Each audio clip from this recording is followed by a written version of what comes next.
Hi வணக்கம். எல்லாரும் எப்படி இருக்கிறீங்க? நான் ரெகுலர் பேசிக்கில் பண்ணுற சில விஷயங்களை தான் நான் உங்களோட டிப்ஸை ஷேர் பண்ணுறேன். இப்போ வாங்க நம்ம வீடியோக்குள்ளே போய் பார்க்கலாம். நான் ஒரு ஸ்பூன் போல் இந்த வெந்தயத்தை ஊற வச்சுருக்கேன். நம்ம மஷ்ரூம் வாங்குவோம்ல, அந்த பாக்ஸில் டிஷ்யூ பேப்பர் போட்டு அதுக்கு மேலே இந்த ஊற வச்ச வெந்தயத்தை போட்டு மேலே ஸ்ப்ரே பண்ணி விட்டுடலாம்.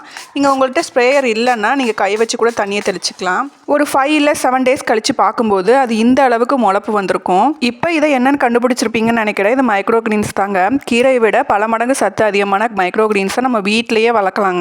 இதுக்கு பெருசாக இட வசதியோ எதுவும் தேவையில்லைங்க. ஏதாவது ஷெல்ஃபோ இல்லை ஃப்ரிட்ஜுக்கு மேலே எங்கே வேணால் வச்சு வளர்த்துக்கலாம். இப்போ இதை வச்சு ஒரு பேசிக்கான ரெசிபி தாங்க. ஆம்லெட் தாங்க போட போகிறேன். நான் இப்போ வெறும் எம்டி ஆம்லெட் மட்டும் தான் போடுறேன். நீங்கள் வேணும்னா வெங்காயம், கேரட், பச்சை மிளகாய் எல்லாத்தையும் ஆட் பண்ணி ஒரு ஆம்லெட் மாதிரி போட்டுக்கலாம். இப்போ நல்ல ஹெல்த்தியான மைக்ரோ கிரீன்ஸ் ஆம்லெட் நம்ம வீட்டிலேயே பண்ணியாச்சுங்க. அது மாதிரி நம்மளுக்கு ஏற்ற மாதிரி எந்த டிஷ்ஷில் வேணால் இதை போட்டு யூஸ் பண்ணிக்கலாங்க. ஆனால் இதில் ஒரு பாயிண்ட்டுங்க, இதை ரொம்ப ஓவர் குக் பண்ணாமல் பார்த்துக்கணும். அப்போ தான் ஃபுல் நியூட்ரிஷன் வந்து நம்மளுக்கு கிடைக்கும். பேலன்ஸ் இருக்கிற மைக்ரோ கிரீன்ஸை நம்ம 2 நாள் வரைக்கும் ஃப்ரிட்ஜில் ஸ்டோர் பண்ணிக்கலாங்க. நம்ம ஆப்பிள் ஜூஸ்லாம் போடும்போது பிள்ளைகளுக்கு சக்கரை இல்லை நாட்டு சக்கரை ஏதோ ஒன்று போட்டு தான் கொடுப்போம். ஆனால் நம்ம கொடுக்குறது இன்னும் கொஞ்சம் ஹெல்த்தியாக இருக்கிறதுக்கு ஒரு ஆப்ஷன் இருக்குது. இந்த மாதிரி ஆப்பிளை நல்லா கட் பண்ணி எடுத்துக்கிட்டு நம்ம சக்கரைக்கு பதிலாக பேரிச்சம்பழத்தை போட்டு கொடுக்கலாங்க.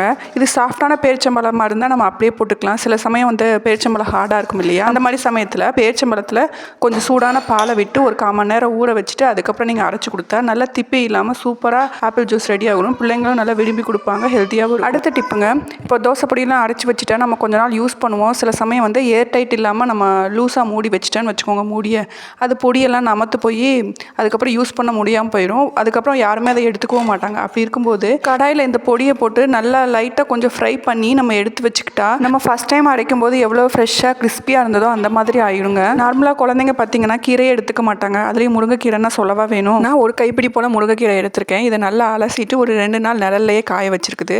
அது ஓரளவு சுருங்கினதுக்கு அப்புறமா இந்த மாதிரி பேனில் போட்டு ஒரு 2 நிமிஷத்துக்கு நல்லா வறுத்தாலே போதும். நல்லா மொறுமொறுன்னு வந்துடும். நீங்கள் இப்படி கையில் உடச்சி விடும்போது நல்லா பொடியாகணும். அந்த மாதிரி ஸ்டேஜில் நம்ம இறக்கிட்டு நல்லா ஆறுனதுக்கப்புறம் மிக்ஸி ஜாரில் போட்டு அரைச்சி எடுத்துக்கிட்டால் நல்லா பொடியாயிரும். இதை நம்ம ஒரு 2 மாதம் வரைக்கும் கூட ஸ்டோர் பண்ணிக்கலாம். இதுக்கு முன்னாடி கூட நான் பண்ணியிருக்கிறேன், ரொம்ப நல்லாயிருக்கும். இப்போ பாருங்கள், ஹெல்த்தியான முருங்கைக்கீரை பொடி நம்ம வீட்டிலேயே ரெடி பண்ணியாச்சுங்க. இப்போ இந்த பொடியை குழந்தைங்களுக்கு கொடுக்குற இட்லியில், தோசையில் ஒரு ஸ்பூனோ 1/2 ஸ்பூனோ ஆட் பண்ணி அவங்களுக்கு செஞ்சு கொடுத்தீங்கன்னா நல்லா ஹெல்த்தியாக இருக்குங்க. ஒரு கைப்பிடி முருங்கைக்கீரையில் அவ்வளோ சத்து இருக்குதாங்க. ஒரு நாளைக்கு நம்மளுக்கு தேவையான இரும்பு சத்து அதுலேருந்து கிடைக்கும்னு சொல்கிறாங்க. இதை குழந்தைங்க மட்டும் சாப்பிடணுன்ட்டு இல்லை, முருங்கீரை சாப்பிடாத எத்தனையோ பெரியவங்க இருக்கிறாங்க, அவங்களுக்கு கூட செஞ்சு கொடுக்கலாம். நம்ம எப்பவும் டெய்லி முருங்கீரைன்றது ஃப்ரெஷ்ஷாக எடுத்துக்க முடியாது. இந்த மாதிரி பொடி செய்யும்போது தினமும் ரெகுலராக யூஸ் பண்ணிக்கிற மாதிரி இருக்குங்க. இது மாதிரி தோசையில் சேர்க்கறதுக்கு உங்களுக்கு விருப்பம் இல்லைன்னா உப்பு கூட சேர்ந்து முருங்கை உப்பு மாதிரி யூஸ் பண்ணிக்கலாங்க. இப்போ அடுத்த டிப் என்னன்னா, இது ஒர்க்கிங் உமனுக்குலாம் ரொம்ப யூஸ்ஃபுல்லாக இருக்குங்க. இப்போ 3 பவுல் எடுத்துக்கிட்டு அதில் 3 வகையான பயிரெல்லாம் நம்ம ஊற வச்சுக்கலாம். இது வந்து ஊற வச்சு வைக்கும்போது நம்மளுக்கு வீட்டில் காய்கறி இல்லாத போது, இல்லை டக்குன்னு ஏதோ ஒரு கிரேவி செய்யணும்னு நினைக்கும் போது, இல்லை குழந்தைங்களுக்கு ஸ்நாக்ஸ் ஏதாவது திடீர்னு செய்யணும்னு நினைக்கும் போது இந்த மாதிரி பண்ணும்போது ரொம்ப ஹெல்ப்ஃபுல்லாக இருக்குங்க.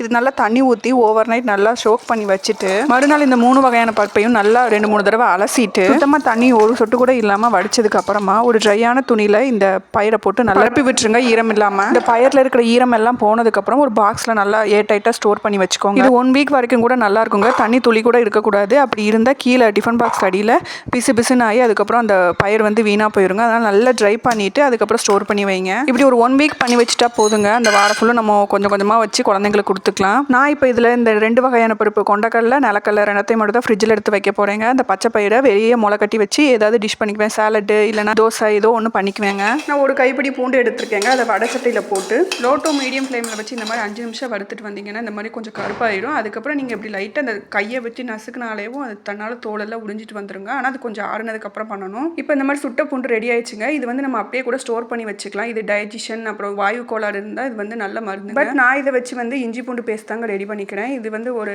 1 வீக்குக்கு ஆகிற மாதிரி மட்டும்தாங்க ரெடி பண்ணிக்க போகிறேன். ஏன்னா ரொம்ப ஃப்ரிட்ஜில் வச்சு ஸ்டோர் பண்ண வேணான்றதுக்காக 1 கப் போல் பூண்டு, 1/2 கப் போல் இஞ்சி எடுத்துக்கிறேங்க. கூடவே கொஞ்சம் மஞ்சள் தூள், உப்பு, எண்ணெய் இது எல்லாத்தையும் சேர்த்து மிக்ஸ் பண்ணி அரைச்சி எடுத்துக்கிறேங்க, தண்ணி சேர்க்காம. இது ஒரு ட்ரையான கண்ணாடி பாட்டில் போட்டு ஃப்ரிட்ஜில் ஸ்டோர் பண்ணி வச்சுக்கிறேங்க. ஓகேங்க, அவ்வளோதான். வீடியோட எண்டுக்கு வந்தாச்சு.